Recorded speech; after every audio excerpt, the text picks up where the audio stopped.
The rain hammered against the cracked windshield of Marcus Webb's tow truck as he drove home. Through the deserted highway, his calloused hands gripping the steering wheel with the kind of weariness that comes from carrying grief in your bones. It had been 8 months since Sarah's funeral. 8 months since cancer had stolen the only woman who'd ever believed a poor mechanic from the wrong side of Detroit could be worth loving. The wedding photo on his dashboard, now faded and curling at the edges, showed 2 people he barely recognized anymore.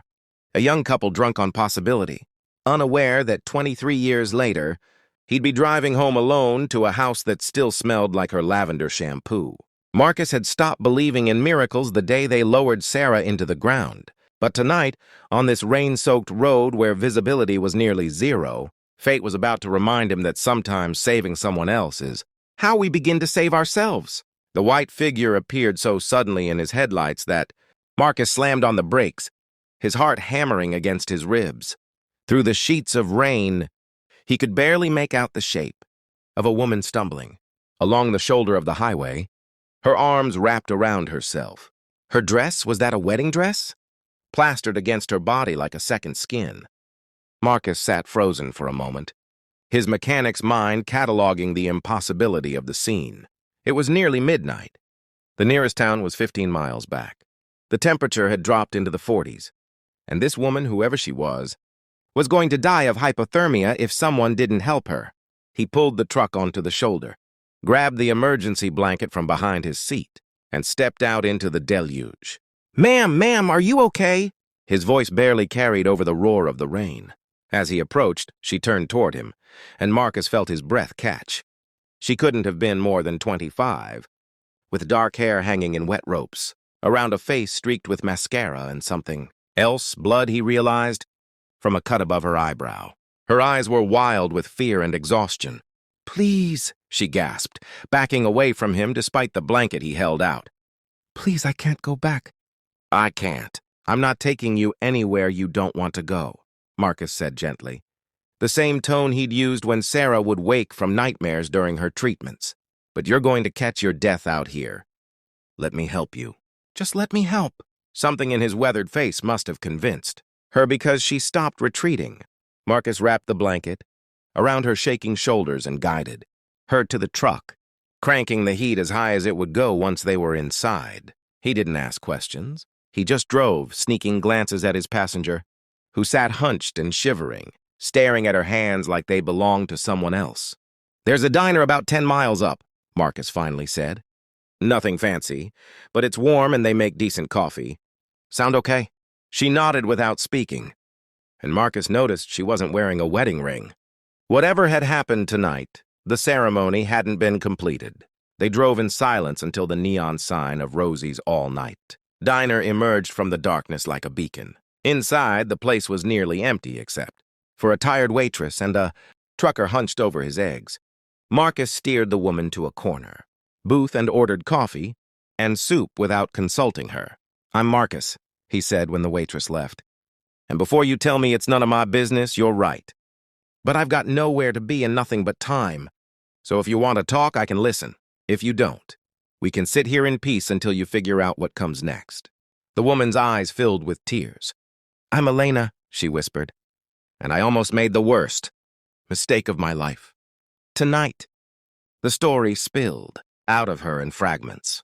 She'd been engaged to Richard Hartwell, a successful investment banker whose family owned half of Birmingham. On paper, he was perfect. In private, he was controlling, jealous, possessive. The bruise on her jaw that she'd covered with makeup from 3 weeks ago when she'd suggested postponing the wedding. The cut on her forehead from tonight when she'd finally found the courage to say she couldn't marry him, and he'd shoved her against a mirror in the bridal suite. She'd run, just grabbed her phone and ran, flagging, down a cab that took her as far as the driver's shift would allow, then started walking when the money ran out.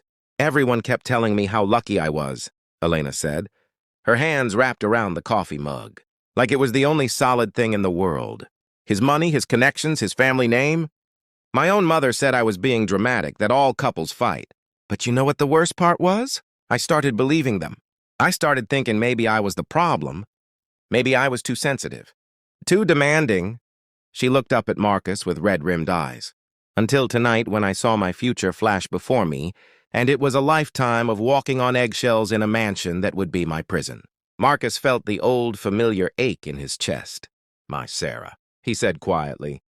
She used to say that sometimes the bravest thing you can do is walk away from what everyone else thinks you should want.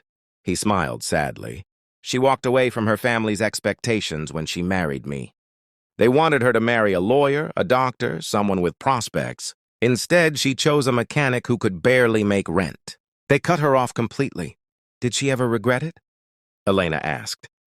Not once, Marcus said, and his voice cracked slightly. We were broke more often than not.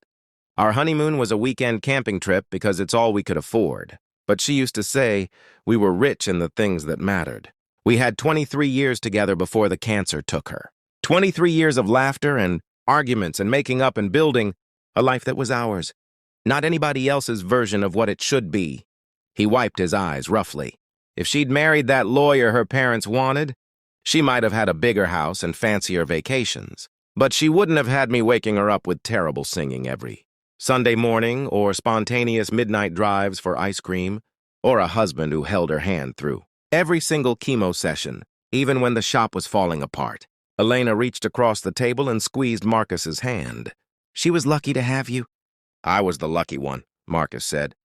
And you're going to be lucky too, because you are brave enough to choose yourself, even when it's terrifying. They talked until dawn, Marcus sharing stories about Sarah, Elena making plans for what came next. Marcus gave her the number of a women's shelter he'd once towed a car for, helped her file a police report about Richard's assault, and even loaned her money for a bus ticket to her aunt's house in Colorado, the one family member who'd supported her dreams of becoming a teacher instead of a banker's trophy wife. 3 months later, Marcus received a letter from Elena. She was enrolled in education school, volunteering at a literacy program, and seeing a therapist who was helping her recognize the patterns she'd missed. She'd enclosed a check for the money he'd loaned her, plus interest, though Marcus had never expected repayment. But what made his eyes water was the final paragraph. You saved my life that night, Marcus, but you gave me something more precious than rescue. You showed me what real love looks like, not control disguised as devotion, but partnership built on respect and kindness. You proved that wealth isn't measured in bank accounts, but in the richness of how we treat each other. I'm dating again carefully this time, and I finally understand what I'm looking for. Someone who sings off-key and holds hands through the hard times. Someone like your Sarah found in you. Marcus folded the letter carefully and placed it next to Sarah's photo on the dashboard. The grief hadn't disappeared. He suspected it never would, but something had shifted. In saving Elena, he'd remembered that kindness isn't diminished by loss. It's actually amplified by it. Every hard thing we survive becomes wisdom we can offer someone else, stumbling through their own darkness. That night, Marcus made his usual midnight drive, but this time he wasn't just going through the motions. He was watching for figures on the roadside, for people who needed help, for opportunities to transform pain into purpose.